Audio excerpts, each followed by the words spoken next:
If you were to wander up the moving staircases of Hogwarts late at night, lantern in hand and sleep still clinging to your eyes, you might notice something peculiar.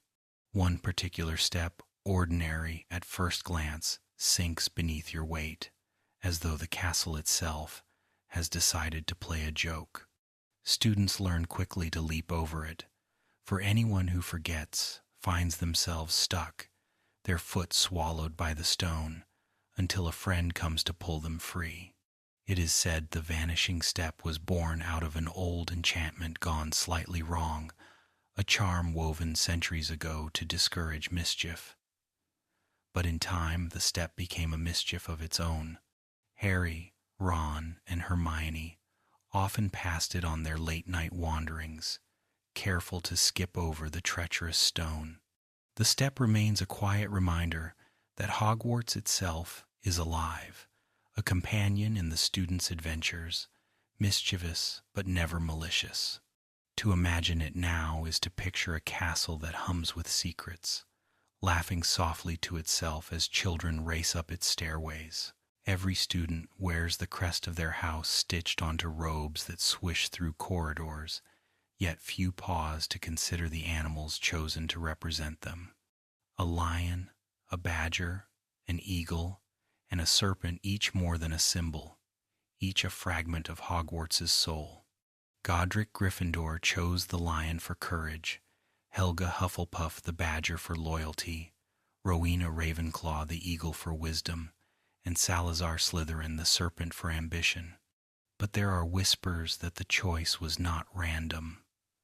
Lions are kings of the savannah, but also guardians, watching over their pride. Badgers are quiet creatures, underestimated, yet fiercely protective of their homes. Eagles soar above clouds, seeing farther than any creature, eyes sharp with insight.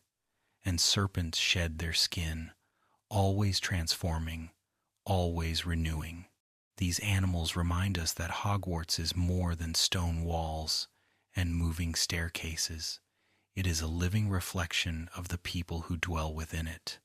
To drift off to sleep thinking of them is to remember that courage, loyalty, wisdom, and ambition live side by side, stitched together in the great tapestry of Hogwarts.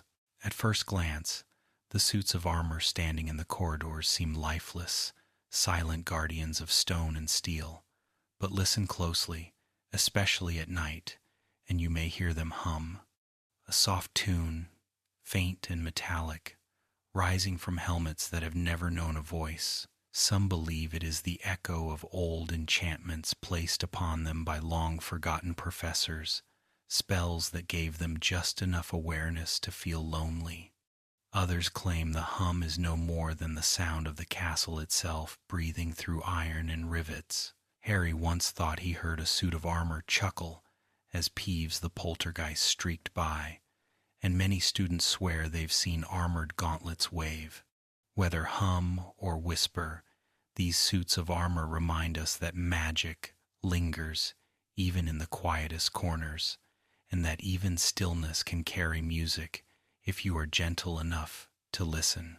Deep in a forgotten classroom once stood a mirror taller than a man, framed in ornate gold. Its inscription, if read backwards, whispered a secret. I show not your face but your heart's desire. For Harry, it revealed his parents, standing close, smiling as if they had never left. For others, the visions changed. Some saw wealth, some glory, some the faces of those they had lost. The Easter egg is hidden in the name itself.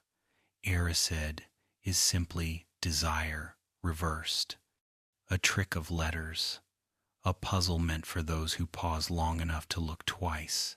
Yet the mirror's true magic is not in its clever name but in its lesson. Dumbledore once warned Harry that dwelling too long upon what might be leads one to forget what island. The mirror was both a gift and a caution, reminding dreamers that longing, while sweet, can also become a trap. To close your eyes and think of it is to picture a hall filled with possibility, your heart reflected back at you, shimmering softly in gold. Beneath the castle, hidden behind a portrait of a bowl of fruit, lies one of Hogwarts' most delightful secrets, the kitchens. Tickling the pear in the painting causes it to giggle and turn into a doorknob, granting entry into a world of warmth, steam, and clattering pots. Here, the house elves prepare meals for the entire school, moving in a flurry of quiet joy. The placement of the kitchens is no accident. They rest directly under the Great Hall, so that plates above can be filled with a flick of enchantment. And more than that, they lie close to the Hufflepuff common room, as though Helga Hufflepuff herself wanted her house to remain nearest to the heart of nourishment. It is an Easter egg of kindness, the reminder that food, laughter, and comfort are as essential to magic as wands and spells. Many who wandered there found not only meals but friendship, for the house elves never turned away a polite visitor. To imagine the kitchens is to imagine warmth, flickering firelight, and the gentle clinking of cups, a lullaby in the form of a room. In one quiet corridor of the castle, portraits line the walls, but not all of them sleep peacefully. Some whisper to one another, trading secrets in the hush of night. Others travel from frame to frame, visiting friends across the castle. Few notice the delicate detail that each painting carries traces of its subject's personality, painted into the folds of robes, the curve of a smile, the spark of an eye. These portraits are not merely decorations, but echoes of the people who once walked the halls. Dumbledore often held conversations with them, and Harry once discovered vital truths hidden in a painted frame. To drift through this gallery of the past is to understand that Hogwarts remembers its own, that no one is ever entirely gone. The walls carry whispers, and if you listen long enough, you may hear history breathing softly in your ear. Near the entrance to Gryffindor Tower hangs the portrait of the Fat Lady, a guardian whose presence is both comical and comforting. Students may laugh at her dramatic flourishes, her booming voice, and her occasional indulgence in wine, but hidden within her character is a reminder of Hogwarts's warmth. She protects the door not with ferocity but with personality, asking for passwords and offering students a touch of theatricality after long days of lessons. The Easter egg lies in her resilience when attacked by Sirius Black. She did not abandon her post but recovered, still loyal to her task. To picture her now is to imagine red velvet draped behind her frame, a place where weary Gryffindors return to safety. She reminds us that guardianship can be gentle, that protection need not be severe. Even in portraits, Hogwarts watches over its children with humor and steadfast devotion.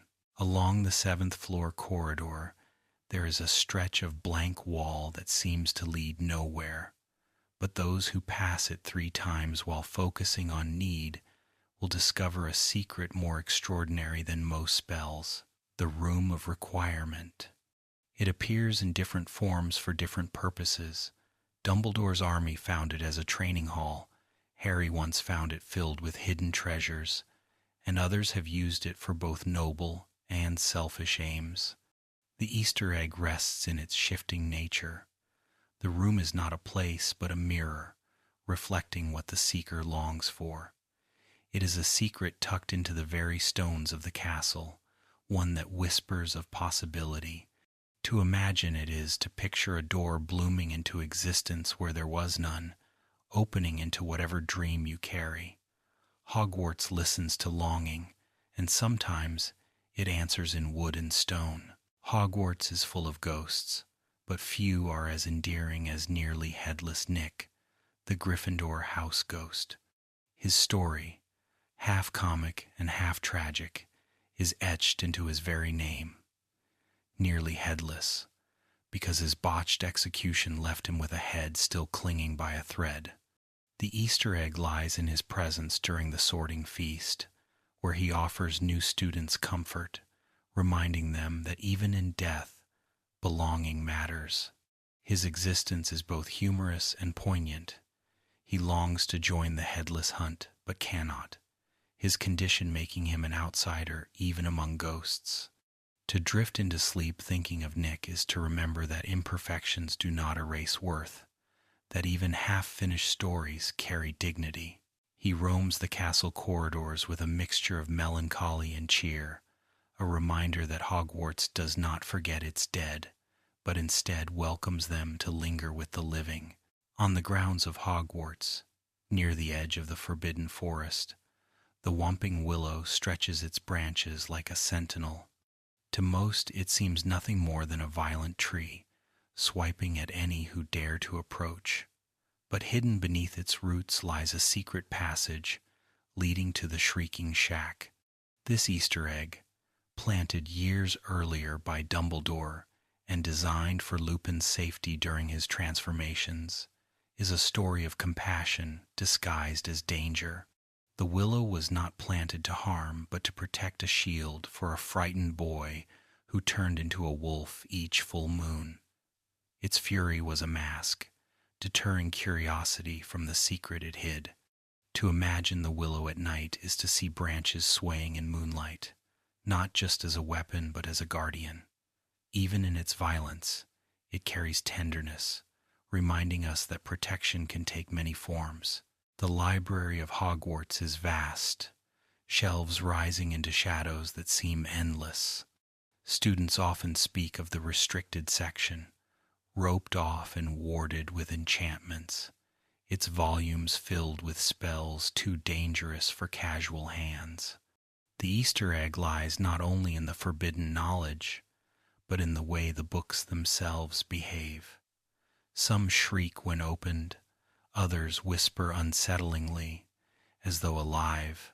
It is a quiet reminder that knowledge carries its own risks, that curiosity must be tempered with care. Hermione often found answers among these shelves, though even she approached the restricted section with reverence. To close your eyes and imagine it is to picture candlelight flickering on leather spines, dust motes floating like stars between rows.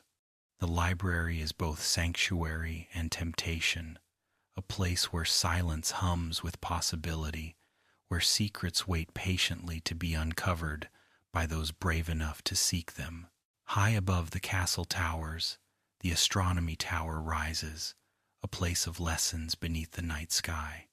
Students climbed its spiral stairs carrying telescopes, notebooks, and blankets against the chill. Yet hidden in its stones is a darker history. It was here that Dumbledore met his end, struck down beneath the gaze of the stars. The Easter egg is the bittersweet duality, a place of learning transformed into a place of loss. To imagine it at night is to picture stars blazing overhead, their light indifferent to the struggles below. Students once traced constellations, mapping Orion's belt, the sweep of Draco, the dragon. Later, the tower became a silent witness to betrayal, but even then, its beauty endured, teaching the lesson that grief and wonder can coexist. The astronomy tower remains a place where the heavens look down upon Hogwarts, eternal and unchanged, a sky filled with quiet guardians. At the heart of Hogwarts lies the Great Hall, a chamber of soaring ceilings and enchanted skies. The ceiling itself, bewitched to mirror the heavens outside, shifts with weather and season storm clouds rolling in, dawn light glowing, stars twinkling like lanterns.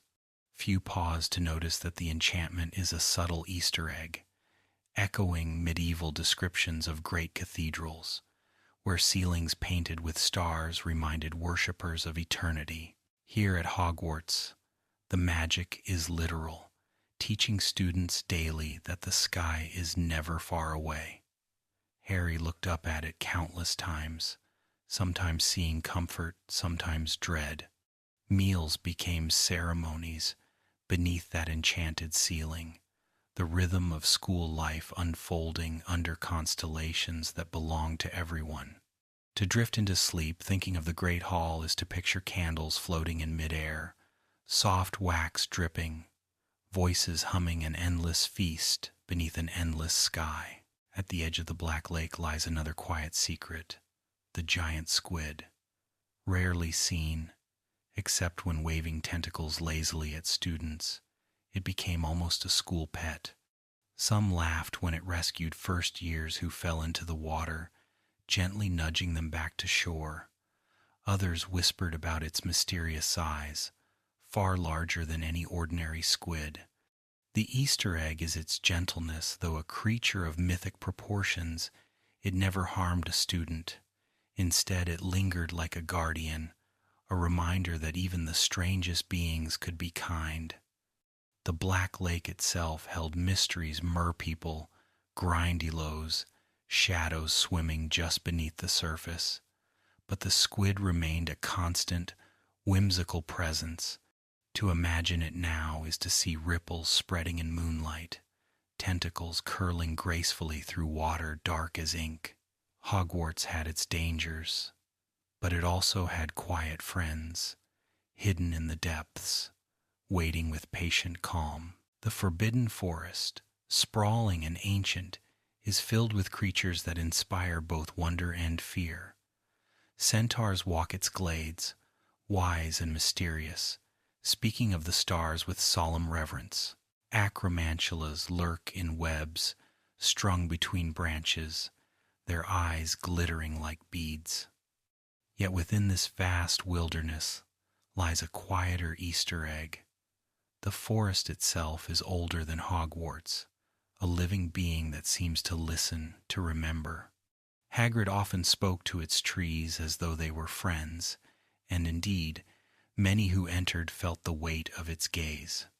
To close your eyes and think of it is to imagine moss beneath your feet, owls calling in the distance, mist curling like breath between trunks. The Forbidden Forest was dangerous, yes, but it was also a place of deep magic, reminding us that the wild carries lessons as ancient as the stars themselves. Hidden high in a disused classroom lies the old trophy room, filled with dusty awards that few students bother to examine. Yet, among the plaques and goblets is a curious Easter egg, the name Tom Riddle, carved into a record for special services to the school. At first glance, it seems an honor, but it masks a darker truth, his reward for framing Hagrid and hiding the basilisk's attack. Years later, Harry stumbled upon the trophy, its gold tarnished but the name still sharp. The presence of Riddle's triumph among the school's glories is a reminder that not all recognition is honest, that history can be twisted by those clever enough to deceive. The trophies shimmer faintly in the lamplight, each holding a fragment of the past, each carrying whispers of victory and shame alike. To imagine them now is to walk through a quiet museum of Hogwarts memory. The prefect's bathroom, tucked behind a door on the 5th floor, seems ordinary from the outside. But within, it is a wonder. A pool-sized bath shimmering with scented bubbles, mosaics of mermaids shimmering on tiled walls, and taps that spill water in colors like melted jewels. This Easter egg reminds us that even within a school built for magic, there are places of indulgence and comfort. Harry discovered the bathroom when Cedric shared the secret, leading him towards solving the clue of the golden egg in the Triwizard Tournament. The room became more than just a luxury. It was a step on Harry's journey, a quiet place where pressure gave way to discovery. To close your eyes and think of it is to see steam curling in the air, water sparkling with rainbow light, and the quiet lapping of waves echoing softly against enchanted stone. Along Hogwarts' many corridors stand statues, some noble and proud, others humorous and peculiar. One of the most famous is the statue of the One-Eyed Witch, a hunched figure with a hump on her back. To most, She is a curiosity, a stone face among many. But to those who know, she conceals a secret, a passageway leading to honeydukes in Hogsmeade. The Marauder's map revealed this Easter egg to Harry, opening a world of sweets and mischief. The statue, silent and unblinking, hides laughter behind stone lips, keeping secrets for generations of students. To picture her now is to imagine dusty corridors and hidden doors, the thrill of slipping past watchful eyes into moonlit adventures. Even the statues of Hogwarts play their part in stories, not merely decorations but keepers of riddles, waiting patiently for those who dare to lean close enough to discover them. Somewhere in the dungeons, not far from the potions classroom, rests a statue of a humpbacked witch with a crooked smile. She is not as well known as the one-eyed witch, yet she too carries a secret. Her hump is said to conceal a passage, though few ever found it. Tales whispered among Slytherins claimed it led toward hidden chambers, though no map confirmed it. Whether true or not, the statue remains a symbol of the countless secrets Hogwarts still keeps, places even Harry never explored. The Easter egg here is in the abundance of mysteries enough that some remain unsolved, even for those who walked its halls in times of war. To close your eyes and think of her is to picture a quiet figure of stone, smiling knowingly in torchlight, as if she guards secrets she will never tell, waiting for dreamers bold enough to wonder. Every Halloween, the great hall transformed into a spectacle of pumpkins and candles, shadows dancing across enchanted walls. But one small detail often goes unnoticed: the presence of hundreds of bats, real and fluttering, charmed to swoop and circle above the feast. They were harmless, of course, but their wings added an eerie edge to the celebration. The Easter egg lies in their symbolism. Bats are creatures of night and transformation, a subtle nod to the mysteries of magic itself. Dumbledore delighted in such touches, weaving whimsy into tradition. Students laughed, shrieked playfully, and marveled at the way Hogwarts itself seemed to join in the festivities. To imagine it now is to hear the rustle of wings, to smell roasted pumpkin and spiced cider, to feel the glow of lanterns flickering. Even in its celebrations, Hogwarts whispered its magic, blending joy with mystery under a canopy of stars. Deep within the castle lies the Chamber of Secrets, hidden for centuries beneath layers of stone and myth. Its entrance was disguised within a girl's bathroom, haunted by moaning myrtle, a place few ever lingered. The Easter egg here is in the irony, the most dangerous secret of the school, concealed in the least likely place, guarded not by force, but by neglect. The chamber was both a monument to Salazar Slytherin and a lurking danger that shaped the destiny of Harry and Ginny. Few schools hold such shadows beneath their floors, but Hogwarts is not ordinary. It is a place where brilliance and darkness have always intertwined. To imagine the chamber is to see serpents carved in stone, water rippling across the floor, and the echo of hissing in the air. Even in dreams, it remains a reminder that history is always waiting, hidden, beneath our feet. Moaning Myrtle herself is an Easter egg of Hogwarts life, a ghost whose tragedy hides layers of meaning. She was once a lonely Ravenclaw student, bullied and forgotten, until her life was cut short by the basilisk's gaze. She lingers in the bathroom where she died, her sobs echoing through pipes and stalls. To many, she is only a nuisance, flooding toilets and wailing endlessly.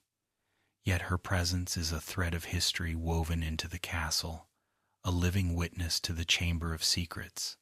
Without her, Harry may never have discovered the truth of Tom Riddle's diary. She reminds us that even the overlooked carry stories of importance, that sometimes the voices most ignored are the ones holding answers. To drift into sleep thinking of Myrtle is to hear faint splashes of water, soft sobs fading into the distance, the castle's sorrow carried in her voice. Tucked away in a quiet corridor is the entrance to the Hufflepuff common room, a place most students never see. Unlike the other houses, its entrance is near the kitchens, concealed behind a row of barrels. To enter, one must tap the correct rhythm Helga Hufflepuff's name on the wood. Tap incorrectly, and the barrels spill vinegar, drenching intruders in sour punishment. This Easter egg, rarely mentioned, is a testament to Hufflepuff's spirit, welcoming, but not to those who deceive. Inside, the common room glows with earthy tones, round doors, and plants spilling from every corner. It is warm, grounded, and safe, much like the students who call it home. To imagine it now is to feel soft carpets underfoot, to hear the hum of a kettle, to breathe in the scent of herbs and honey. It is a reminder that strength is sometimes quiet, hidden in comfort and kindness. Hidden in the Slytherin common room is another secret, one that Harry glimpsed only through Polyjuice's eyes. The room lies beneath the Black Lake, its windows looking out into greenish waters where shadows of creatures drift by. The Easter egg here is in the architecture itself. Slytherin's pride in cunning and secrecy reflected in a chamber buried beneath stone, guarded by serpents carved into archways. Students who sat within it could watch the lake's eerie glow shimmer across the walls, a reminder that their house thrived in the depths where others feared to tread. For Harry, it was a glimpse into a world he was never meant to see, a secret that revealed both beauty and isolation. To picture it now is to see lanterns swaying, water shimmering against glass, voices whispering low in the dark. The common room is not just a space but a mirror of its house's soul. Among the many enchanted objects scattered through Hogwarts is the Sorting Hat, resting quietly until called upon. Few realize that the hat was stitched together from the magic of the founders themselves, carrying fragments of their personalities. Its songs at the start of each year are Easter eggs in themselves, prophecies, warnings, and riddles hidden in rhyme. The hat is more than fabric and thread. It is a living memory, a bridge between past and present. Students trembled as it whispered in their ears, yet its choices often revealed truths they had not yet discovered about themselves. To drift into sleep thinking of the Sorting Hat is to imagine its voice, slow and knowing, carrying the weight of centuries. It reminds us that destiny is not chosen by chance but by the qualities we nurture, that even a shabby old hat can carry wisdom as enduring as the castle itself. The castle's staircases are infamous for shifting, creaking, and turning at will, but one detail often overlooked is their mischievous design. Some stairs lead to dead ends, others stop before a blank wall, and a few even deposit wanderers in entirely unexpected places. This Easter egg shows the castle's spirit. Hogwarts itself decides where one may go, and sometimes where one must not. Fred and George once delighted in mapping their oddities, while new students groaned at the frustration of being tricked. Yet the shifting staircases are more than inconvenience. They are symbols of growth.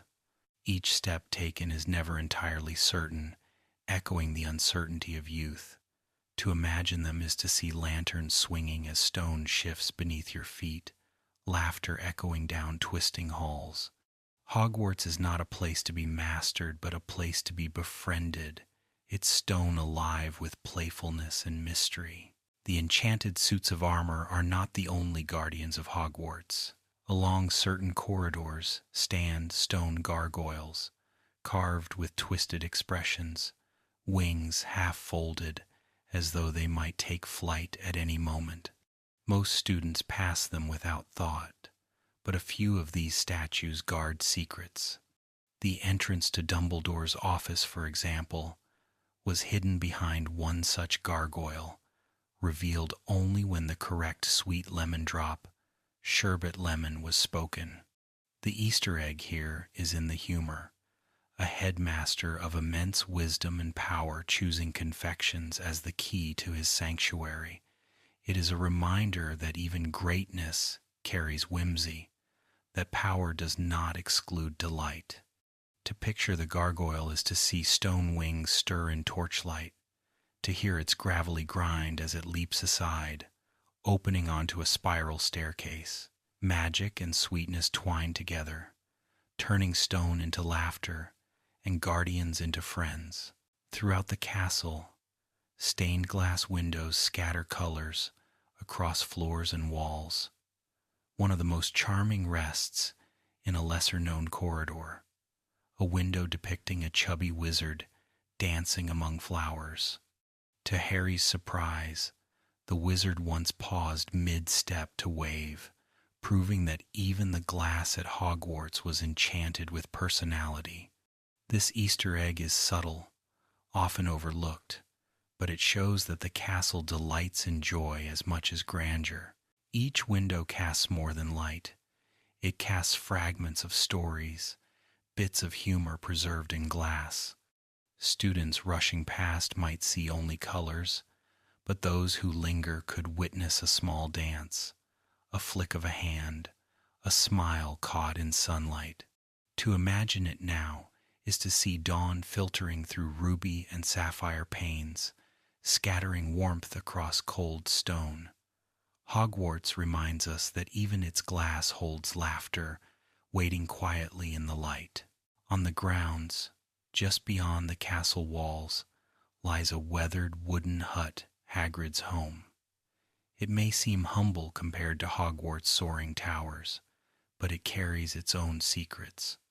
Within its walls are curious Easter eggs of magical life, the kettle always bubbling, the mismatched furniture built for a half-giant's frame, the clutter of crossbows, teapots, and curious eggs that might hatch into dangerous creatures. For Harry and his friends, Hagrid's hut was a second home, a place of refuge when the castle felt overwhelming. The Easter egg lies in its warmth. It reflects Hagrid himself, untidy but filled with loyalty, gentleness, and care. To close your eyes and think of it is to smell smoke from the fireplace, hear Fang's heavy paws on the floor, and feel the comfort of a wooden chair too big by half. In its smallness, the hut holds a world of love. Another secret of Hogwarts lies deep underground, near the dungeons where Snape once taught potions. The Slytherin dormitories are reached through a stone wall that opens only to a password, leading into chambers lit with greenish light. But the Easter egg here is not just the lakelit windows. It is in the serpentine motifs carved into furniture, tapestries, and doorways. Salazar Slytherin's pride lingers in every detail, a subtle reminder of his legacy. Harry, disguised in polyjuice, noticed the way the lake's shadows slid across stone, eerie yet mesmerizing. To dwell there is to feel part of something ancient, secret, and proud. The chamber is both beautiful and forbidding, a mirror of the house it shelters. To imagine it now is to hear the faint lapping of water against stone, voices murmuring in low tones, and lanterns casting coils of shadow that flicker like snakes. The moving staircases are not the only shifting pathways in the castle. Hogwarts is threaded with hidden passages, many of which are unmarked and forgotten. The Marauder's map revealed them to Harry, ink lines unfurling like veins across parchment. Some led to Hogsmeade, others to forgotten chambers. One Easter egg lies in their abundance, so many that even Fred and George never discovered them all. The castle seemed to enjoy reshaping itself, creating shortcuts for those clever enough to seek them. To imagine them is to picture torchlight flickering on narrow tunnels, dust thick in the air, the thrill of adventure quickening every step. These passages were lifelines during the war, offering refuge and escape. They remind us that Hogwarts itself took part in resistance, providing paths for rebels and children alike. In dreams, the passages remain, endless and winding, secrets that the castle still keeps close. At Christmas, the Great Hall transformed into a wonderland. 12 towering trees lined the walls, each decked with tinsel, enchanted candles, and ornaments that glittered as though alive. Some even breathed faint songs, carols carried on the air like whispers. This Easter egg of festivity was Dumbledore's delight. He personally oversaw their decoration, sometimes charming fairies to sparkle among the branches. For Harry, the Great Hall at Christmas was more than spectacle. It was home. After years of loneliness, the feasts and decorations became a symbol of belonging. The Easter egg here is in the detail. Each year the trees were different, enchanted anew, never repeating their charms. To picture them now is to see snow falling gently outside, firelight flickering against stone, and hundreds of candles swaying above. It is a reminder that Hogwarts was not only a school but a place of family, warmth, and tradition. The Owlery, perched high above the grounds, was a place often forgotten, except by those sending letters. Its floors were strewn with straw, feathers, and the soft white dust of owl droppings. Yet its Easter egg is in its sound. A chorus of wings beating, talons scratching wood, soft hoots echoing at all hours. Students spoke of the wind whistling through cracks, carrying the smell of rain and parchment. For Harry, the Owlery was a place of connection, where letters flew across miles to Sirius or to the Dursleys. The hidden beauty lies in its ordinary magic owls of all sizes, loyal and tireless, carrying secrets and scrolls tied to their legs.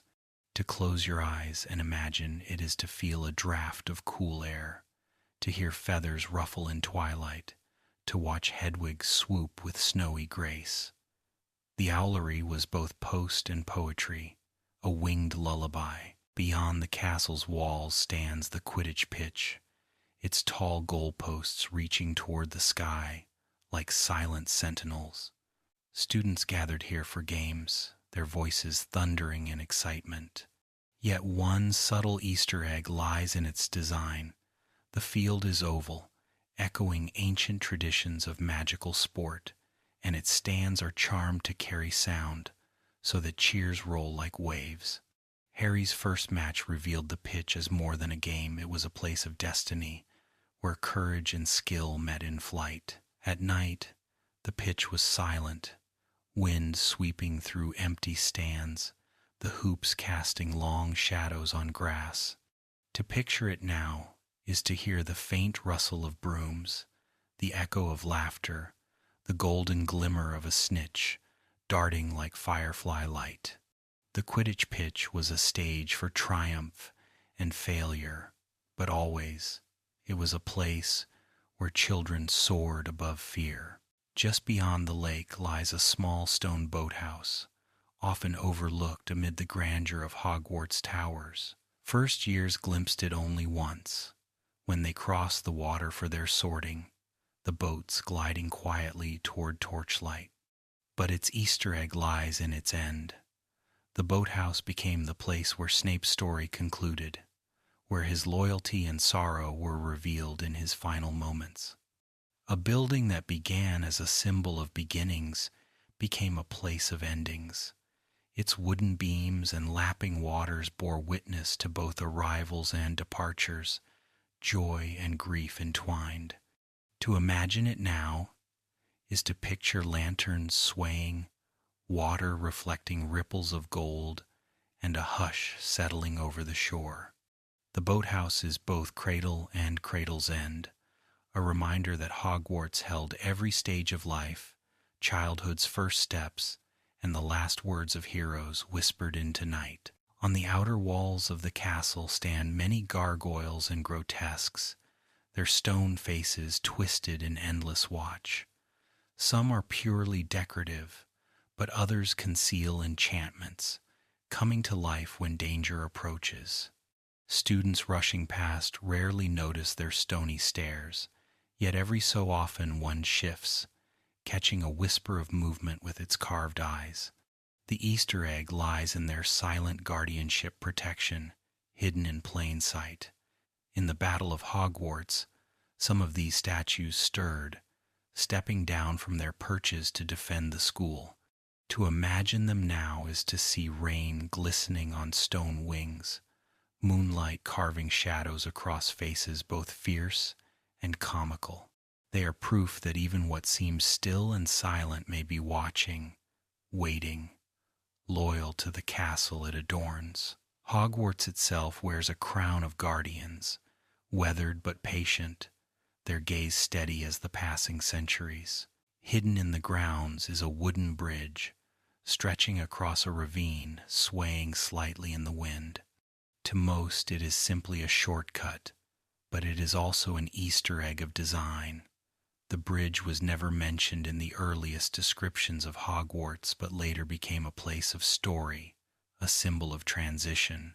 Students crossed it between lessons, its boards creaking beneath their steps, and during the Battle of Hogwarts it became a place of both retreat and pursuit. Its fragility contrasts with the stone towers, reminding us that not all paths are solid. Some require faith in each step. To imagine it now is to hear the groan of wood, to feel the cool rush of wind rising from below, to see torches glowing at either end. The bridge is not grandeur but endurance, carrying generations across both danger and safety alike. Tucked away near the grounds lies the greenhouses, where Professor Sprout tended her remarkable collection of magical plants. From mandrakes that screamed with piercing cries to devil's snare that recoiled from light, each greenhouse brimmed with lessons hidden in leaves and soil. The Easter egg rests in their symbolism, plants that mirrored life itself, fragile and fierce, dangerous and healing. The mandrake's maturing cry foreshadowed their role in curing petrified students, while gillyweed lingered in shadows before helping Harry breathe beneath the lake. To drift into sleep, thinking of the greenhouses, is to smell damp earth, to see moonlight through glass panes, to hear the rustle of leaves that almost sound like whispers.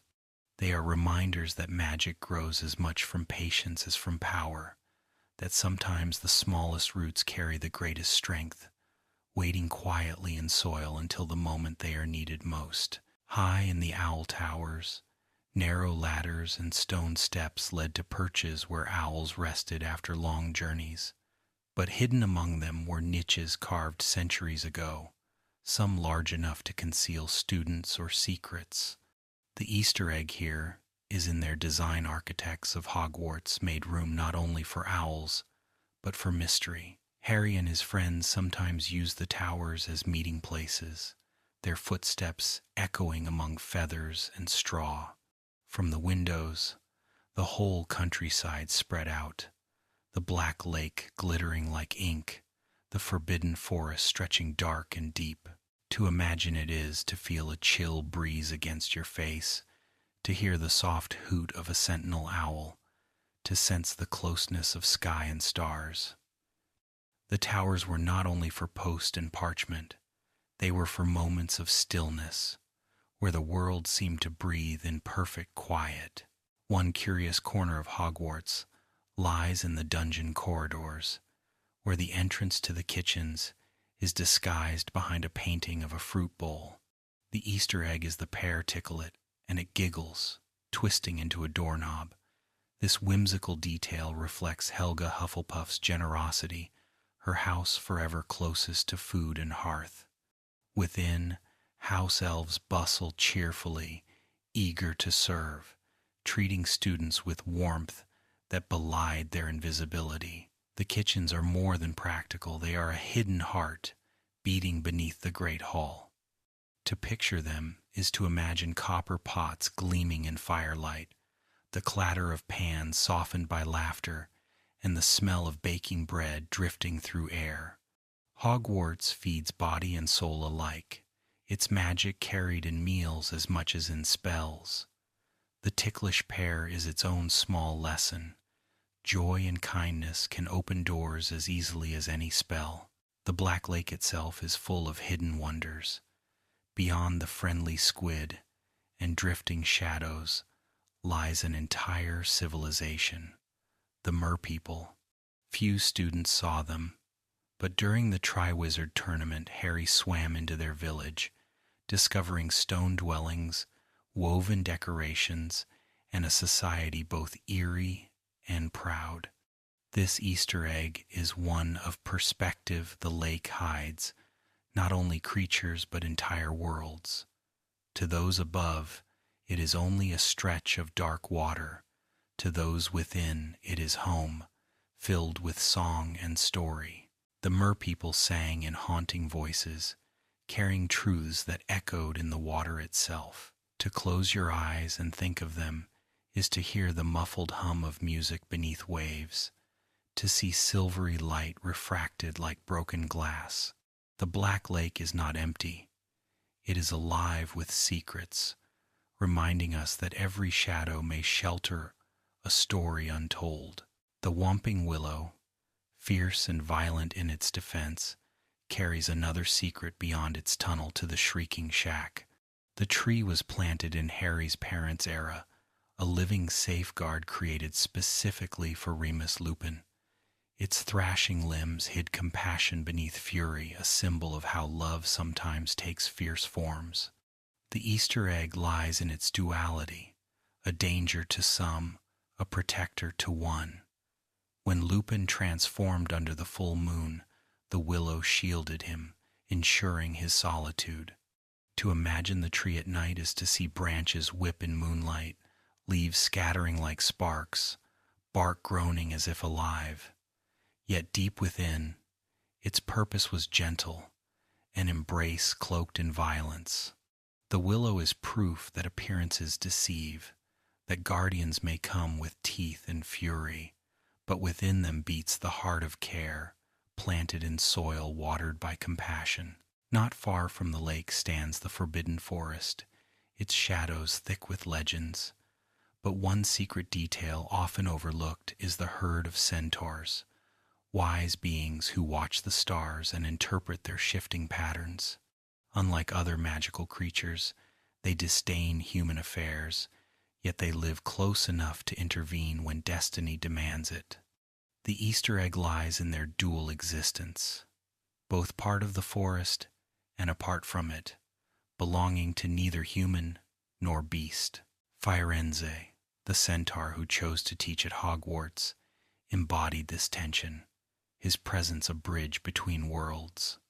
To dream of the forest is to imagine silver starlight falling through branches, hooves pressing softly into moss, and voices speaking of futures written in constellations.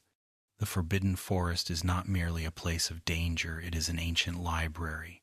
Its sky, the parchment, its centaurs, the quiet, reluctant readers of fate. A less obvious corner of the castle lies in its many bathrooms, often ignored except when Myrtle's sobs echo within. Yet some are enchanted, filled with details that make them more than stone stalls. Golden taps pour water in shapes, filling sinks with foam that swirls like lace. In the prefect's bathroom, colored bubbles sang softly when disturbed, offering both luxury and lullaby. These small charms are Easter eggs of Hogwarts' personality, magic not only for necessity, but for beauty.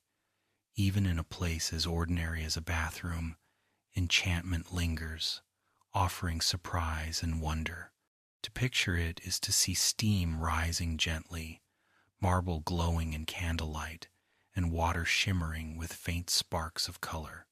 Hogwarts reminds us that magic does not always roar.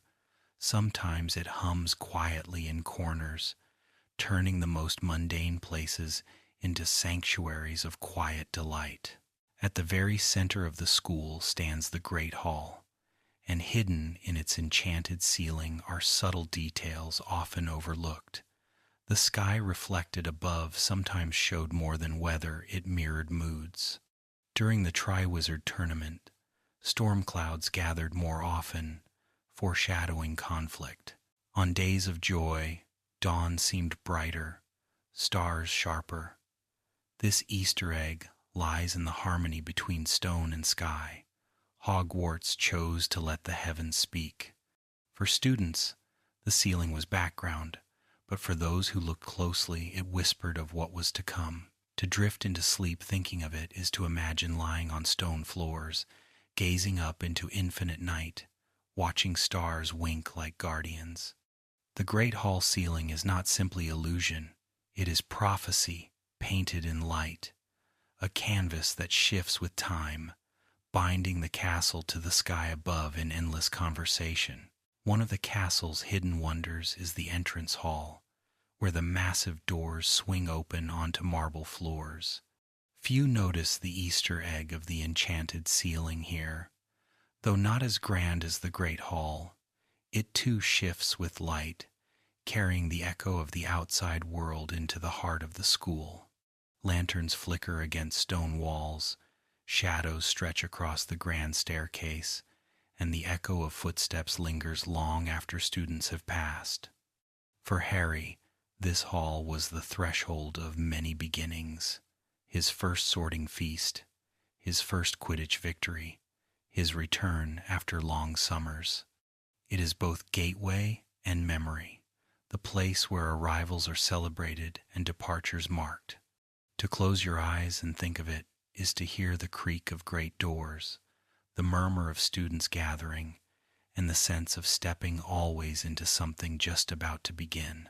Hidden within the castle are countless classrooms, some in constant use, others left forgotten. One Easter egg lies in the unused classrooms, filled with old desks and cobweb chalkboards, where magic lingers like dust in the air. Harry and his friends often stumbled into these forgotten places, using them for meetings or hiding from Filch.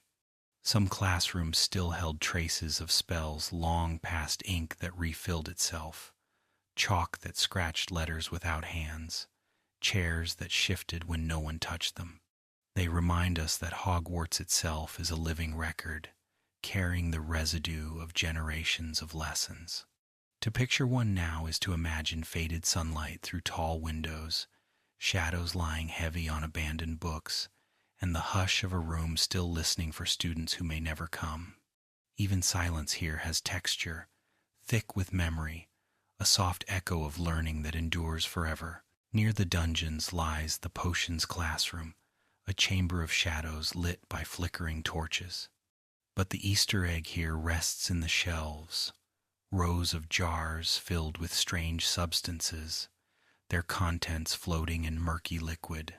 Some were labeled, others not, their purposes left to speculation. Students whispered about pickled animals, glowing herbs, and powders that shimmered with faint sparks. The room itself was a lesson in curiosity, each jar a reminder that the world holds more than meets the eye. Snape's presence made the classroom intimidating, yet the jars were silent teachers, offering hints to those who dared to look closer. To imagine them now is to see glass reflecting firelight, liquid swirling as though alive, and shadows curling around labels written in cramped script. The potions classroom is a cabinet of wonders disguised as a schoolroom, its secrets floating quietly in glass. One overlooked corner of Hogwarts is the hospital wing, where students found themselves after accidents, battles, or simply falling from broomsticks. The Easter egg lies in Madame Pomfrey's uncanny efficiency. Her potions and spells often worked with startling speed, restoring bones overnight or reversing hexes in hours. Yet what goes unnoticed is the atmosphere. White sheets tucked neatly, sunlight spilling through tall windows, the smell of herbs drifting gently. For Harry, the hospital wing was a place of recovery not only for the body but for the soul. Here, he lay after Quidditch matches, after encounters with dark magic, even after battles with Voldemort. To picture it now is to feel the cool crispness of linen, the hush of quiet footsteps, the soft clink of bottles. The hospital wing is a sanctuary within the storm, a place where healing is as much about peace as about spells. One of Hogwarts' most curious features is its enchanted armor and statues, but among them, some carry very specific histories. In the corridor near the library, a bust of Paracelsus, a famous alchemist, watches over passing students. His stone face is stern, his carved robes flowing, a silent reminder of the school's ties to magical history beyond its walls. This Easter egg links Hogwarts to real legends, blending wizarding lore with echoes of the Muggle world. The bust is both decoration and story, grounding the castle in traditions older than its own towers. To imagine it is to see candlelight flicker across stone eyes, shadows deepening the creases of his face, as though he might step down at any moment. Hogwarts is filled with such reminders that learning is a chain stretching back through centuries, each statue a link, each bust a whisper of knowledge preserved. In the Gryffindor Tower, just beyond the common room, lies the boys' dormitory, with beds draped in red curtains. The Easter egg here is the enchantment. The curtains dampen noise, giving each student a cocoon of privacy. Harry and Ron whispered secrets within them, safe from listening ears. At night, trunks cluttered the floor, and the flicker of firelight cast dancing shadows. This detail, small but significant, gave Gryffindor students both community and solitude, a balance of companionship and rest. To picture it now is to see warm light against red fabric, to hear the muffled snores of friends, to feel the soft weight of belonging. The dormitory was more than a sleeping place. It was the backdrop of dreams, arguments, and laughter that stitched themselves into memory. Even in rest, Hogwarts carried its magic, cradling its children in curtains of crimson warmth. The Ravenclaw common room is known for its riddled entrance, a bronze eagle knocker that poses questions instead of demanding passwords. This Easter egg is in its philosophy. Ravenclaw values wit over secrecy, trusting that only those wise enough to answer may enter. The riddles themselves often carry lessons, reflecting the house's love of learning and discovery. Harry visited once, marveling at the domed ceiling, the starry sky painted across its arches, the sense of air and openness. To imagine it now is to see books scattered on tables, the soft glow of lanterns, and students curled in armchairs pondering questions that have no easy answers. The Ravenclaw common room is not simply a space but a challenge, an invitation to curiosity. Each riddle at the door is a quiet reminder. Wisdom is not memorized but discovered, and only seekers of truth may find their way inside. The Hufflepuff common room, nestled near the kitchens, is filled with earthy tones, round doors, and plants trailing from every surface. But the Easter egg lies in its windows. Unlike the underwater view of Slytherin or the airy domes of Ravenclaw, Hufflepuff looks out onto the fields, basking in golden sunlight. Its warmth is physical as well as emotional, grounding its members in the soil and cycles of nature. Students spoke of the scent of herbs drifting in from nearby greenhouses, the way the common room always seemed to glow with afternoon light.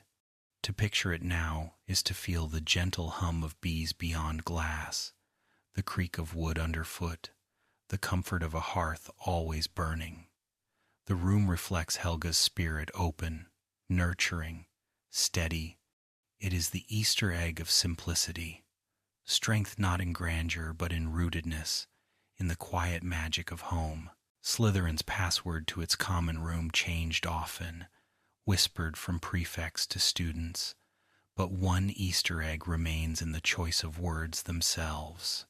Unlike Gryffindor's whimsical caput draconis or Hufflepuff's rhythmic tapping, Slytherin demanded words tied to cunning, ambition, or secrecy. The wall would not move for hesitation. It required confidence, certainty. For Harry, Polyjuice disguised, the password pure blood revealed the house's pride and exclusivity. Yet the shifting words also reminded students that power lies in adaptability, in remembering what others might forget. To picture the entrance is to see stone shimmering with hidden serpents, to hear whispers curling in torchlight, to feel the weight of tradition pressing like water above. Slytherin's door is not just a barrier, it is a lesson. The house it shelters demands conviction, a willingness to step into shadow with your head held high, and your words sharp with certainty. Deep in the castle's many hallways lies Filch's office, cluttered with confiscated items stacked on shelves. The Easter egg here is in the sheer variety joke products from the Weasley twins, dangerous quills, even fanged frisbees. Each item tells a story of mischief, a memory of students who tested the rules. For Harry and his friends, the office was a place of dread, smelling of dust and punishment, guarded by Mrs. Norris's unblinking eyes. Yet the objects on those shelves are a secret museum of Hogwarts rebellion, each confiscation a badge of creativity. To imagine the office is to see candlelight glinting on forbidden toys, to hear the creak of drawers forced shut against their contents, to sense the frustration of a caretaker fighting an endless tide of mischief. Even in discipline, Hogwarts carried its humor, its walls forever filled with laughter that could not be entirely silenced. In one quiet corner of the castle lies the headmaster's office, its entrance revealed only when the right suite is spoken. Beyond the spiral staircase, the room is filled with Easter eggs of magical history, shelves of curious instruments that tick, spin, and hum, portraits of past headmasters dozing or whispering advice, and the fiery perch of Fawkes, the phoenix. The details are layered like memory itself, some instruments recording stars, others keeping secrets. Even Dumbledore did not explain. For Harry, stepping into this office always felt like entering the heart of Hogwarts, a place where wisdom and mystery blended. To picture it now is to see golden light glowing across books, the flick of Fawkes's feathers, and the steady gaze of painted eyes watching kindly. The office is more than a room. It is the soul of the school, filled with whispers of past and future alike. The portraits in the headmaster's office hold a secret not shared by any other frames in the castle. They advise, they remember, and they act almost as extensions of those they once were. When Dumbledore died, his portrait carried knowledge forward, guiding Harry when flesh and bone could not. This Easter egg is a reminder that Hogwarts does not let its leaders fade entirely. It keeps them in oil and canvas, alive in some small way. Students passing other portraits may see only chatter, but those in this office saw strategy, history, even comfort. To imagine it now is to picture quiet whispers drifting from gilded frames, voices layering over one another like wind in leaves. The room hums with counsel, an unbroken chain of headmasters stretching back through centuries. Even in silence, Hogwarts carries their voices, ensuring no wisdom is ever entirely lost. At the very center of the castle lies the courtyard, open to the sky and circled by stone arches. Students crossed it daily, often without noticing its beauty. Yet the Easter egg here lies in its role as a stage for moments both small and grand. Here Harry sat with his friends. Here Fred and George launched fireworks in rebellion. Here battles spilled into the open air. The courtyard is an architectural heart, a space where stone meets sky. At night, stars shimmer above, the fountain burbles softly, and shadows lean across flagstones. To picture it now is to hear laughter bouncing from walls, to feel winter frost biting at benches, to see blossoms fall in spring. The courtyard reminds us that history is written not only in grand halls, but in the pauses between, in open places where children grew into heroes without even noticing. Near the dungeons is the Slytherin potion storeroom, a chamber of shelves heavy with ingredients. But among the jars lies a particular Easter egg, bezoars, common stones taken from the stomachs of goats, hidden in plain sight as antidotes to poison. Snape mentioned them in Harry's very first lesson, a detail that seemed unimportant until it saved Ron's life years later. The storeroom, dusty and cluttered, carried within it the quiet power of foresight. To imagine it is to smell dried herbs, to see glass bottles lined with labels curling at the edges, to feel the faint chill of stone. The room is not merely storage, it is a treasury of possibilities, each jar a potential remedy or danger. The bezoar gleams as a symbol of lessons overlooked, of truths tucked in jars on shadowed shelves, waiting patiently until the moment they are most needed. The moving staircases are famous, but one subtle Easter egg lies in the portraits that line their walls. Unlike other portraits, these seem restless, climbing from frame to frame, sometimes gossiping, sometimes following students. In particular, the fat friar and other familiar figures appear where least expected, as though the castle orchestrates small encounters. This quiet detail reflects Hogwarts' personality, its walls not passive but alive, weaving community even in stairwells. Harry once saw wizards in frames pointing the way or warning of trouble, small interventions that changed his path. To imagine it now is to hear the echo of boots on stone, to glimpse flickers of color from frames, to feel unseen eyes guiding your steps. The staircases are not only wood and stone, but corridors of watchfulness, their portraits acting as gentle shepherds, ensuring children never quite walk their journeys alone. On the grounds near the castle lies the Quidditch shed, where brooms and equipment are stored. Few notice the Easter egg of its enchantments: brooms polished to resist rain, goalposts charmed to withstand impact, bludgers kept bound in ironclad chests that rattled faintly even when closed. The shed is a place of anticipation, where students' hands trembled before matches, where Harry first laid eyes on his Nimbus 2000. It is humble compared to the pitch itself, yet it holds the weight of memory. To picture it now is to smell polished wood and leather, to hear the faint clatter of brooms shifting, to feel the hum of enchantments buzzing in the air. The shed reminds us that behind every spectacle is preparation, that even magic requires care and routine. It is a sanctuary of readiness, humming quietly with excitement before the roar of a match fills the sky. Hogwarts Library holds many secrets, but among its Easter eggs is the Book of Invisible Ink. Students spoke of opening a volume only to find blank pages, which revealed themselves only under certain conditions: moonlight, whispered charms, or simply patience. Some dismissed them as pranks, others as forgotten enchantments. But the truth is simpler. The library itself chooses when to share. Hermione, ever diligent, sometimes discovered these books when no one else could, as though the castle itself trusted her with secrets.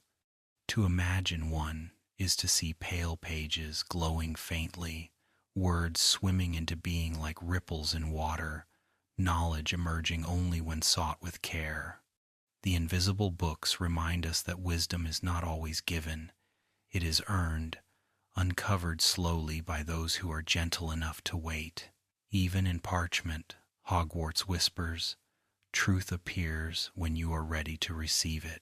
Near the greenhouses lies a patch of earth where Professor Sprout planted odd specimens, some that hummed faintly, others that glowed at night.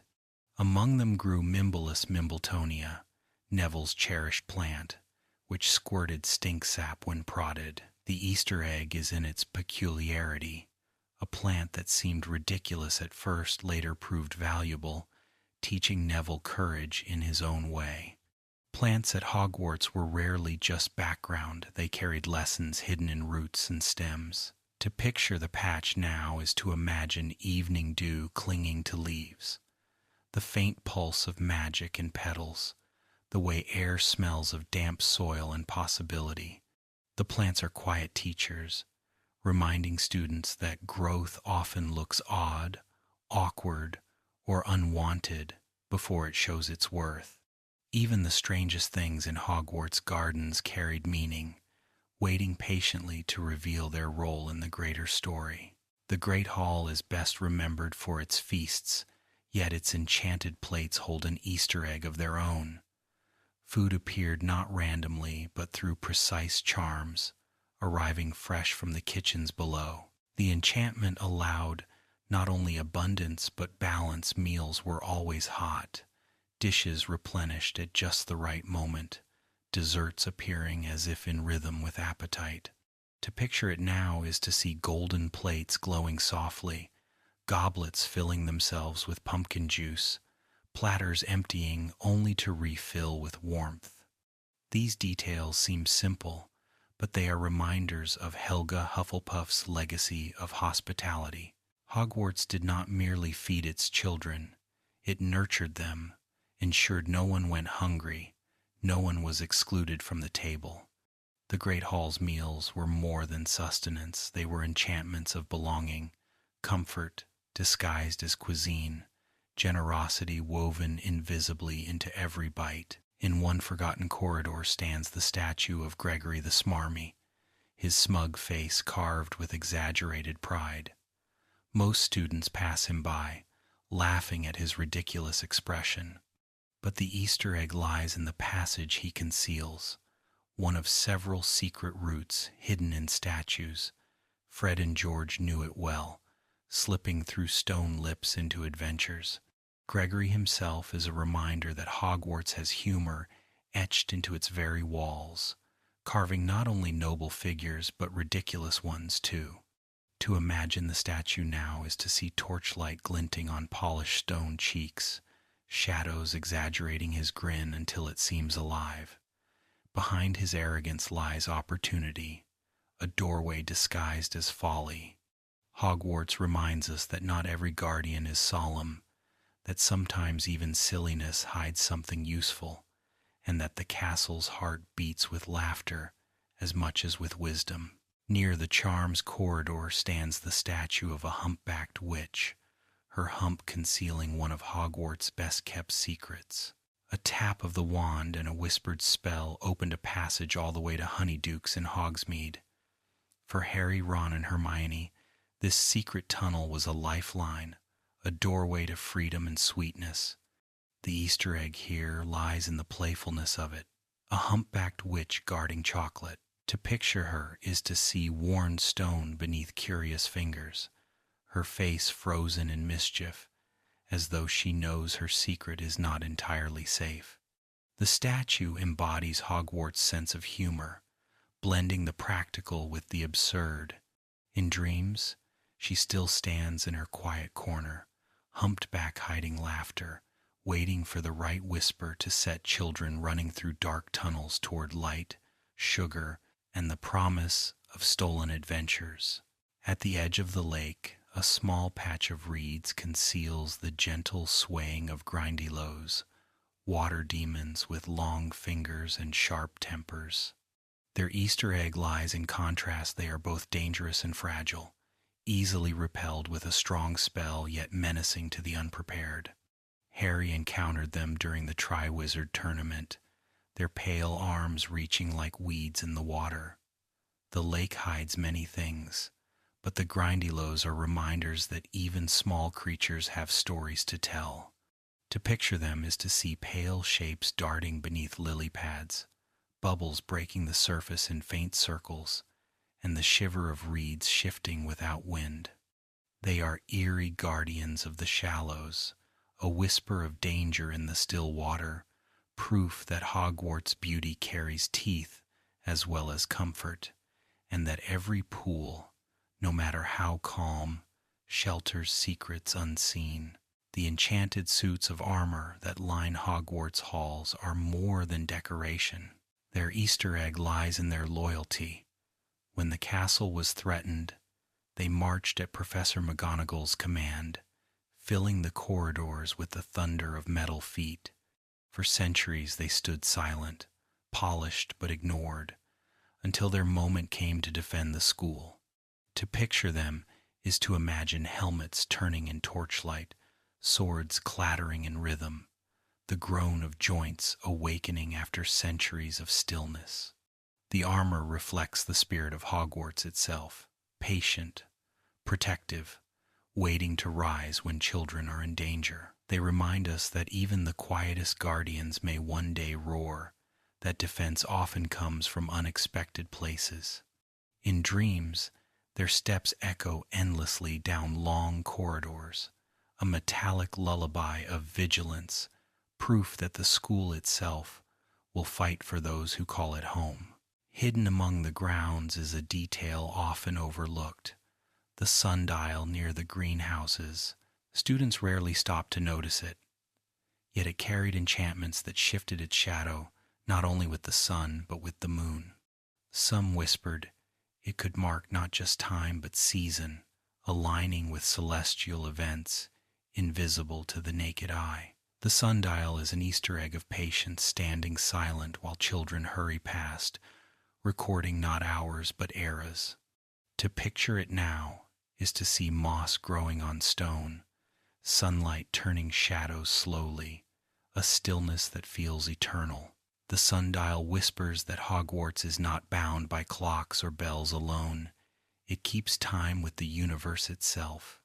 Its shadow stretches not only across stone but across centuries, reminding us that magic lives in rhythm with sky and season, in cycles as steady as sleep and dawn. The vanishing cabinet, tucked away in the room of requirement and later in Borgin and Burke's, has roots in Hogwarts' own history. Long before it became Draco's tool, it sat broken in a forgotten room of the castle. The Easter egg lies in its quiet foreshadowing, an object overlooked, hiding immense potential. Fred and George once shoved Montague inside, not knowing its future importance. To picture it now is to see dust clinging to wood, a faint shimmer around its edges, and silence that hums with unfinished magic. The cabinet is a reminder that the castle hoards mysteries, some broken, some dangerous, all patient. It slept for years, waiting for hands to repair it, its power unnoticed until darkness called it forth. In dreams, the cabinet still waits, door cracked slightly open, a passage between worlds that is less doorway than whisper. One peculiar secret of Hogwarts is the Room of Hidden Things, a form the Room of Requirement took when filled with centuries of abandoned belongings. Students stashed broken wands, outdated books, even cursed items, until it became a labyrinth of forgotten history. The Easter egg lies in its sheer scale mountains of memory piled high, untouched and unremembered. Harry stumbled through it, brushing past objects left by generations, even glimpsing the lost diadem of Ravenclaw glittering in dust. To picture it now is to see narrow paths winding through teetering towers of clutter, shafts of light cutting across moats of dust, the air thick with the weight of secrecy. The room is a mirror of Hogwarts itself, hoarding memory, keeping every story whether noble or foolish. In dreams, it still breathes softly, shelves shifting as though alive, guarding the lost fragments of centuries. The Forbidden Forest holds many terrors, but among its quietest Easter eggs are the unicorns that roam beneath the trees. Their silver blood glows even in darkness, their presence a breath of holiness in a forest thick with danger. Harry glimpsed them as a boy, fragile and luminous, beings so pure that their harm marked the greatest evil. The unicorns remind us that beauty endures even in shadow, that light lingers where one least expects it. To picture them now is to imagine moonlight streaming through branches, a silver mane flashing between trees, hooves pressing softly into moss. The forest is dark, yes, but within it run creatures of grace, untouchable in spirit.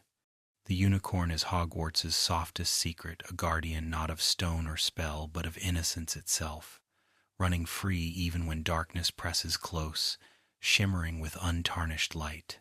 Near the 7th floor lies a tapestry of Barnabas, the barmy, attempting to teach trolls ballet, their massive feet caught mid-leap in clumsy grace. The Easter egg lies in its absurdity, a humorous cover for the Room of Requirements entrance. Generations of students laughed at the scene, never realizing the magic it concealed. To picture it now is to see woolen trolls in mid-spin, their limbs frozen in awkward angles, Barnabas waving his wand with hopeless optimism. Behind the comedy rests a doorway to anything one might need: library, training hall, sanctuary. The tapestry is Hogwarts' way of hiding greatness behind laughter, teaching that the absurd often shelters the profound. In dreams, the trolls still dance, their stitched feet stomping silently, their woven eyes gleaming with mischief, guarding a room that shifts as easily as thought, waiting for seekers to pace by 3 times. In the astronomy tower, the highest point of Hogwarts, telescopes point toward stars that shift and shimmer with secrets. The Easter egg lies not only in the lessons of constellations, but in the tower's role as a witness. It saw confessions of love, whispered secrets, and one of the darkest moments in Hogwarts history, the fall of Dumbledore. Yet even in sorrow, the tower remains a place of wonder. To picture it now is to feel cold air brushing your face, to hear the click of brass instruments adjusting, to see endless sky stretching above. The astronomy tower is both observatory and oracle, teaching that the world is wider than any single sorrow. Its stars are patient companions, steady even when human hearts falter. In dreams, the tower lifts you above stone and shadow, offering silence filled with the soft hum of eternity. Finally, one last Easter egg rests not in stone or shadow, but in sound. When the castle quiets at night, students speak of faint music drifting through corridors, sometimes a harp, sometimes a voice, sometimes only the hum of unseen magic. No one ever found its source. Some said it was ghosts, others enchantments lingering. The truth is simpler. Hogwarts itself sings. Its music threads through stone and wood, weaving comfort into restless nights. To picture it now is to imagine torches guttering low, staircases stilling, and faint notes echoing like lullabies. It is the castle's way of reminding its children they are never alone, that even in silence there is song. This Easter egg is the heart of the school itself, gentle, constant, unseen. In dreams, Hogwarts hums softly, a melody stitched into its walls, cradling generations of wanderers in a chorus of home. In the Gryffindor common room, The fat lady's portrait guards the entrance. Her Easter egg lies in her temperament. She demands not only the correct password, but the proper confidence. She sometimes sings, sometimes scolds, and once even fled her frame when threatened. Unlike other portraits, she is gatekeeper and character, whimsical yet loyal. To picture her is to see crimson robes flowing, her plump cheeks flushed with cheer, her painted eyes darting to new visitors. Behind her lies warmth, but only for those who belong. The fat lady reminds us that even doors at Hogwarts have personalities, that safety can come with laughter as much as locks. In dreams, she still hums in her frame, wineglass in hand, waiting for the whispered word that lets children tumble into firelight, into armchairs and chatter, into the red and gold heart of courage. The Gryffindor common room itself carries subtle enchantments. Its fire never dies, always burning bright, no matter the hour or storm. Curtains close themselves against drafts, and the armchairs seem to mold to tired bodies. These quiet charms form an Easter egg of comfort. The house of bravery is also a house of rest. Harry often found peace here after long days, sinking into cushions while shadows danced across red walls. The common room was a stage for laughter, arguments, secrets, and triumphs, but above all, it was home. To picture it now is to feel warmth spilling from the hearth, to hear the crackle of flames, to see golden light flicker across scarlet banners. In dreams, the Gryffindor common room glows forever, a safe circle of firelight in the storm, a place where heroes were once only children gathered together in warmth. One subtle detail of Gryffindor's dormitory lies in the enchanted four-poster beds. Their curtains did more than muffle sound, they shielded sleepers from nightmares. Students whispered of charms woven into the fabric, soft enough that dreams turned lighter when drawn. The beds seemed to hum faintly, protective, as though generations of courage had soaked into their wood and fabric. For Harry, these beds became sanctuaries after battles, places where fear could finally soften into sleep. To imagine them is to feel red curtains drawn close, the air filled with warmth, the murmur of friends nearby. The Easter egg here is tenderness. A house famed for daring still knew the need for safety. Gryffindor's dormitory teaches that bravery does not mean sleeplessness. It means resting long enough to rise again. In dreams, the curtains glow faintly, red as embers, lulling even restless hearts into peace. The Ravenclaw common room hides its Easter egg in the questions it asks. The eagle knocker never repeats the same riddle twice, tailoring its challenge to the seeker. Some are philosophical, others practical, all designed to spark thought. This means Ravenclaws are never complacent. Each return is a fresh test of wit. Harry once witnessed a girl waiting patiently until another student answered, proving the room values community as much as intellect. To picture the knocker is to see bronze gleaming in moonlight, wings spread in frozen majesty, voice deep and calm as it poses its mystery. The Easter egg here is simple. The door itself teaches, even in refusal. To live in Ravenclaw is to accept that wisdom is never finished, that entry requires both patience and curiosity. In dreams, the eagle still waits, questions unfolding endlessly, opening only to those who wonder. Inside the Ravenclaw common room, star charts adorn the walls, painted in blues and silvers that shimmer faintly when the moonlight strikes. This Easter egg ties the house not only to learning but to the sky itself, reflecting Rowena Ravenclaw's love of wonder. The domed ceiling mirrors the heavens, a quiet twin to the great hall's enchanted sky. For students, It was a constant reminder that wisdom stretches beyond books, that the universe itself is a text to be read. To imagine it now is to see lamps glowing like constellations, their light soft and steady, and students sprawled across cushions with parchment scattered like fallen stars. The Ravenclaw Common Room is a study, yes, but also a sanctuary of awe. Its walls whisper, learning is not confinement, but expansion. In dreams, its ceiling still gleams with constellations, endless, reminding seekers to always look upward. Ravenclaw Tower holds another Easter egg in its library nook, a curved window seat where sunlight pours during the day and moonlight gleams at night.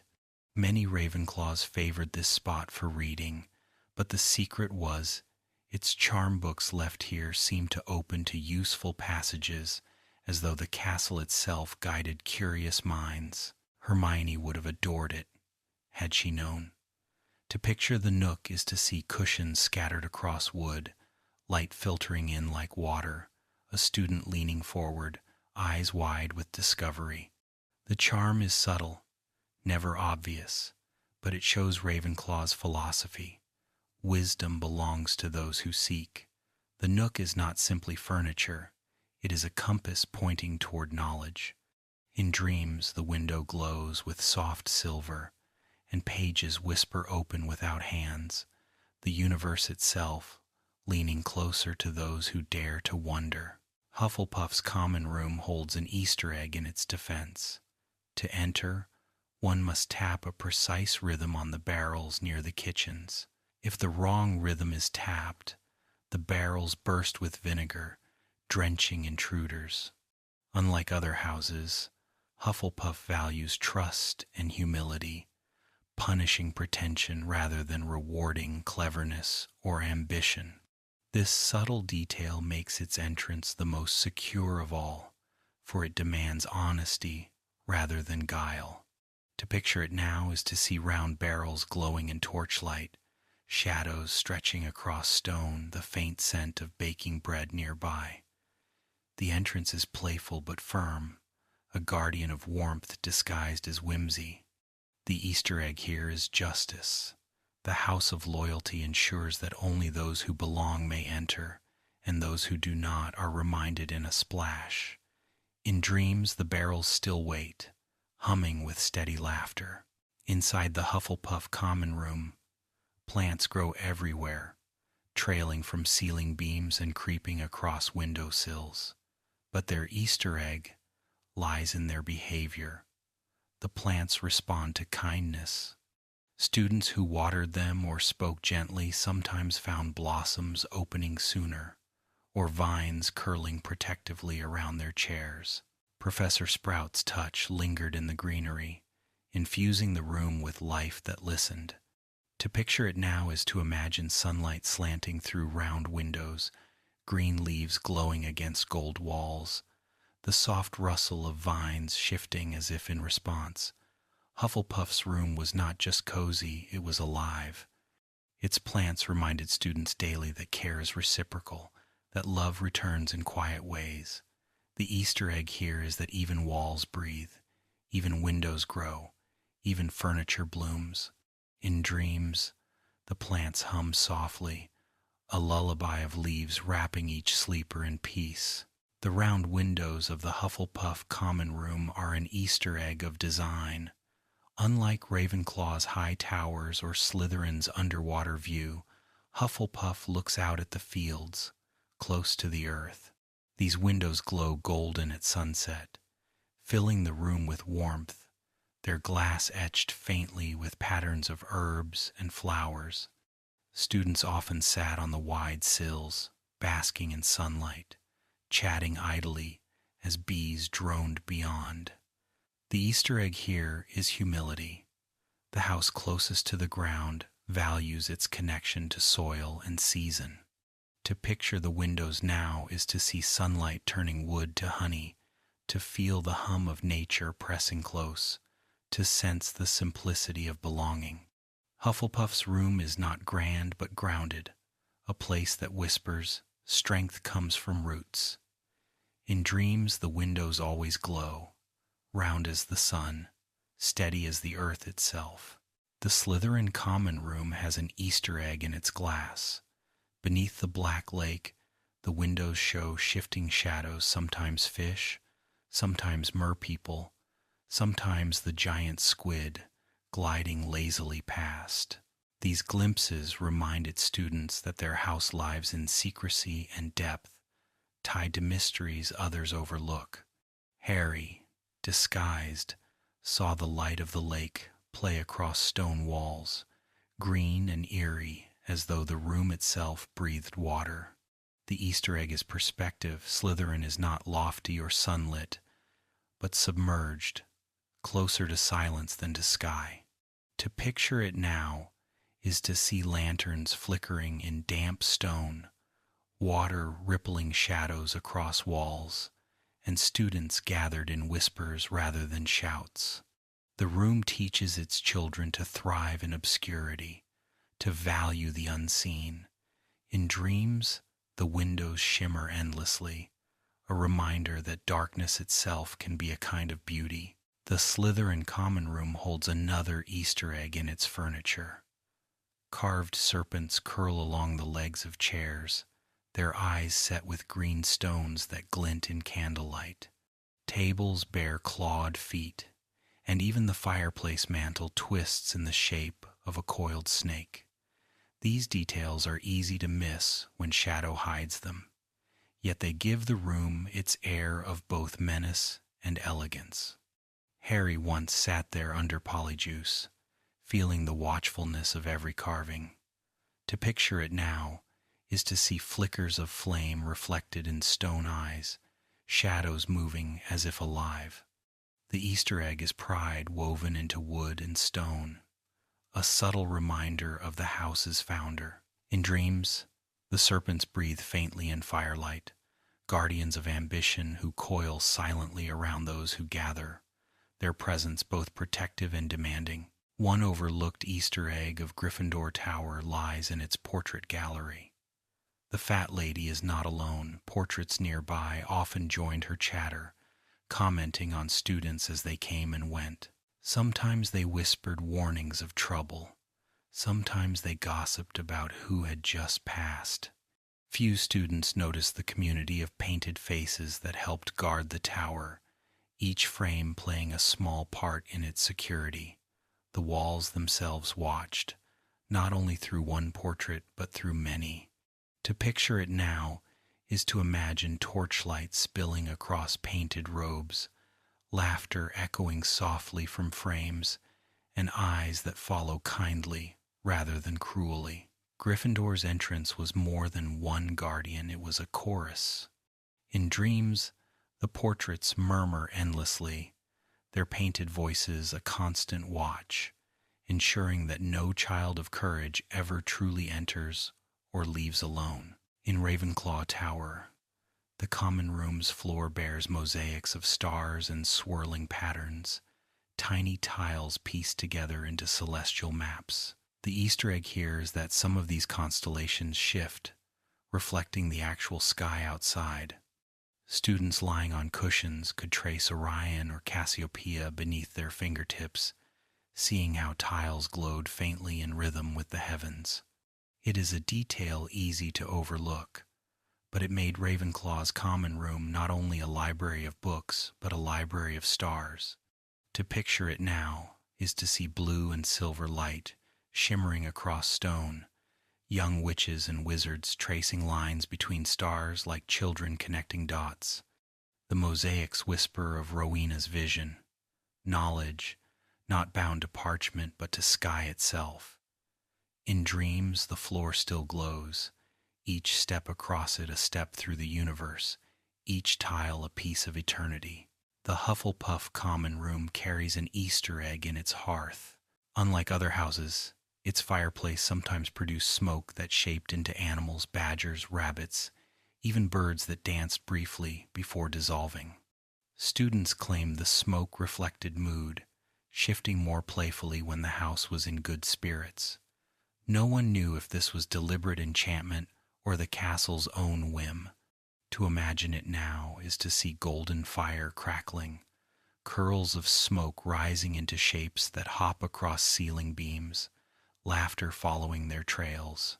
The hearth's magic was never fierce or frightening, but gentle, a quiet show of warmth. The Easter egg here is joy disguised as comfort, reminding all who sat nearby that Hufflepuff's heart was not only loyalty but lightness. In dreams, the smoke animals still leap and curl, a soft parade of creatures born from fire, companions of comfort. In Slytherin's dormitories, the beds carried emerald hangings embroidered with silver thread. The Easter egg lies in the stitching snakes that seemed to shift when torchlight flickered, patterns winding slowly as though alive. Students spoke of waking at night to see coils gleaming faintly, protective rather than threatening. These embroidered charms were subtle wards, ensuring safety within shadow. Harry never slept there long enough to notice, but others whispered of their comfort. To picture it now is to imagine cool stone walls, the glow of green light through water, and silver threads glimmering softly as if whispering reassurance. The hangings remind us that even ambition seeks shelter, that the house most feared still wrapped its children in security. In dreams, the snakes coil endlessly, guardians not of menace but of belonging, winding their way through silver thread into quiet lullabies of safety. The Gryffindor fireplace holds an Easter egg in its reach.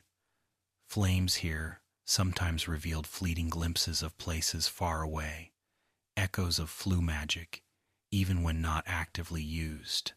Harry once saw Sirius's head appear among the embers, a startling but comforting apparition. The fire thus became more than warmth. It became a doorway. Students sitting nearby never knew whether sparks flickering at the edges were only sparks or hints of connection, as though the world beyond sometimes leaned close.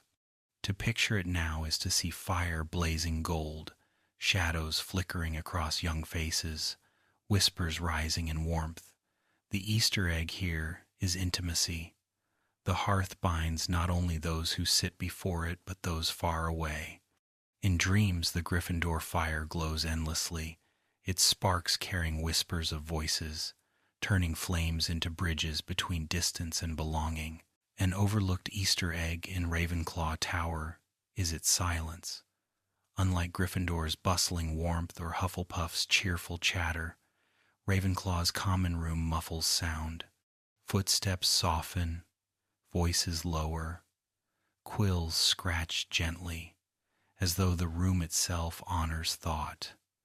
This enchantment was never noted in books, but students spoke of how even crowded evenings felt hushed. The silence is not oppressive but tender, wrapping each mind in concentration. To imagine it now is to see students bent over parchment, lamps glowing faintly, the hush broken only by pages turning like whispers. The silence is a spell of respect, protecting curiosity and reflection. The Easter egg here is peace not born of absence, but of reverence for thought. In dreams, the Ravenclaw common room hums with quiet so deep it feels like music, a stillness that soothes as surely as song. The Hufflepuff dormitories carry an Easter egg in their doors. Shaped like round hobbit holes, they open not with creaks but with cheerful clicks, as though greeting their inhabitants. Students said the doors could even recognize their owners, swinging open more quickly when approached by someone they liked. The detail is small but enchanting. Hufflepuff's rooms did not merely house, they welcomed. To picture them now is to see circular frames glowing with lantern light, doors swinging open onto rooms filled with blankets and soft quilts. The Easter egg here is friendship carved into wood and brass. Even the doors carried personality, as though the castle itself shared the house's warmth. In dreams, the doors still open with quiet laughter, always ready to admit those who walk with loyalty and kindness, swinging wide like arms ready to embrace. The Slytherin common room has an Easter egg in its chandeliers. Unlike other houses, theirs are not warm with candles, but cold with green flames, enchanted to burn without heat. The light casts shadows that ripple like water across stone, reminding its members constantly of their underwater home. The flames symbolize the house's balance between illumination and secrecy, bright enough to guide, dim enough to conceal. To picture them now is to see glass shimmering faintly, emerald fire licking without smoke, reflections wavering across pale walls. Students sat beneath their glow, plotting, studying, or simply resting, always watched by the shifting shadows. The chandeliers remind us that Slytherin's strength lies in subtlety, in fire that warms without revealing too much. In dreams, the green flames dance endlessly, casting light that comforts and conceals, flickering secrets across water-shadowed stone. The Gryffindor common room hides another Easter egg in its walls.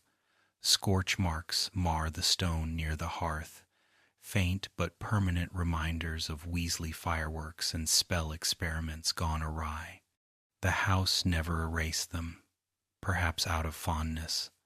These marks are history etched in stone, small scars that tell of joy as much as mischief. To picture them now is to see faint black streaks trailing upward, half hidden behind banners, to hear echoes of laughter that once filled the room. The Easter egg here is memory preserved not by intention but by accident, a record of youthful rebellion. In dreams, the walls still bear their playful wounds, living reminders that courage is not always solemn, that sometimes it is laughter sparking against stone, leaving traces of joy that no spell can quite erase. One last Easter egg of Ravenclaw Tower lies in its telescopes. Though astronomy classes were held in the highest tower, Ravenclaw's own instruments stood ready at windows, enchanted to reveal not just stars, but visions of knowledge, faint glimmers of runes, or shifting words in the constellations. Some students swore that during exams, the stars themselves whispered hints. Whether true or not, the telescopes symbolized Ravenclaw's endless pursuit, looking outward for answers, finding wisdom in places others ignored. To picture them now is to imagine brass gleaming in starlight, glass lenses catching moonbeams, and students whispering excitedly as skies turn to parchment. The Easter egg here is aspiration, the belief that the world itself holds lessons, if only one dares to look long enough. In dreams, the telescope still turns slowly, watching the heavens as though waiting for seekers to glance upward with wonder. Hufflepuff's dormitories carry another secret charm. Their beds are enchanted to remain at the perfect temperature. In winter, the quilts are always warm. In summer, the sheets always cool. The Easter egg here is simple but profound: comfort as care, rest as strength. Students awoke refreshed, wrapped in softness that never failed them. No one boasted of this charm, for Hufflepuff's magic was rarely about show. It was about kindness woven into fabric, loyalty stitched into quilts. To picture it now is to feel the gentle weight of blankets, to smell herbs dried into the stuffing, to hear faint crackle of fire echoing through round halls. The beds remind us that courage and wisdom matter little without rest, that strength is nurtured in sleep. In dreams, the quilts always embrace, carrying children of loyalty into nights of peace, holding them steady for the day to come.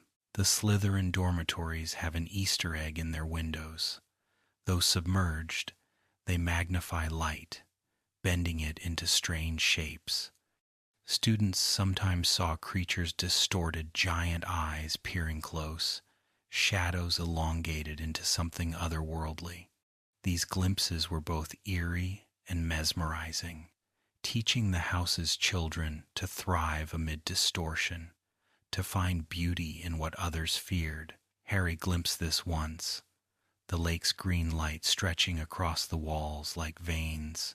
To imagine it now is to see fish darting in sudden brilliance, to feel the pulse of water against stone, to sense the closeness of another world pressing in. The Easter egg here is perspective, where others might see only darkness. Slytherin sees possibility. In dreams, the windows glow faintly, their shadows shifting endlessly, a reminder that depth itself is a kind of treasure, and clarity sometimes requires swimming through shadow. Gryffindor Tower has a final Easter egg in its very walls. Above the fireplace, faint carvings can be seen if the flames burn low symbols of lions, etched long ago by early students. These carvings are not magical, merely marks of pride, but they endured centuries of smoke and stone. Students rarely notice them, yet they stand as proof that Gryffindor's courage was carved not only in deeds, but in stone itself. To picture them now is to see faint lines glowing gold when firelight flickers, lions watching silently as generations pass. The Easter egg here is legacy, not grand, not enchanted but simple, carved by hand. In dreams, the lions still watch from stone, guardians of courage who ask for nothing but remembrance, their quiet strength etched forever into the heart of the tower. The final Easter egg of the common rooms is one shared by all 4 houses. Their entrances never appear in the Marauder's map. Fred, George, and even Harry relied on that map countless times, but the private sanctuaries of each house remained hidden, protected even from mischief. This secret detail shows Hogwarts's deep respect for its children. No matter how clever or daring, no one could invade the privacy of another house. The Easter egg here is trust, built into the castle itself. To picture it now is to imagine the map unfurling, ink flowing across parchment, corridors alive with names, yet the heart of each house glowing blank, safe, unseen. In dreams, the map still whispers its secrets, but its silence around the common rooms reminds us that some doors, some hearths, some homes are sacred, their warmth shielded from all but their own.